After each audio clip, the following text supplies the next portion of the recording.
எதற்காக இந்த அழைப்பு, எதற்காக இந்த பிரதிஷ்டை ஜீவிதம், எதற்காக இந்த கிருபை, எதற்காக இந்த அபிஷேகம்?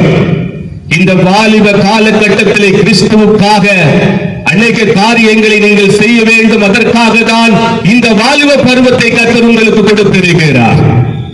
உலகத்துக்கும் உலக இன்பத்துக்கும் உலக இச்சைக்கும் அடிபணிந்து பிசாசுக்கு இடம் கொடுத்து உங்களுடைய வாலிப வயதை அழித்து போடுவதற்கு அல்ல கர்த்தர் உங்களை தெரிந்து கொண்டது. கர்த்தர் உங்களை தெரிந்து கொண்டதற்கு ஒரு மாபெரும் நோக்கம் இருக்கிறது. இந்த ராமநாதபுரத்திலே கர்த்தர் உங்களை பிறக்க செய்து உங்களை சிறு வயதில் இருந்து இந்த வாலிப வயதுக்கு வளர்த்தி கொண்டு வந்ததற்கு ஒரு மிகப்பெரிய ஒரு நோக்கம் இருக்கிறது. உங்கள் மூலமாக இந்த பட்டணத்திலே, இந்த மாவட்டத்திலே ஒரு எழுப்புதலை கொண்டு வர கர்த்தர் விருப்பப்படுகிறார். ஒரு அசைவை கொண்டு வர கர்த்தர் விருப்பப்படுகிறார். உங்கள் சக வாலிபர்களை உங்கள் மூலமாக தொடுவதற்காக கர்த்தர் விருப்பப்படுகிறார். அதற்காக தான் இந்த ஜீவன், அதற்காக தான் இந்த வாழ்க்கை. இந்த காலகட்டத்தில் நீங்கள் எழும்ப வேண்டும்.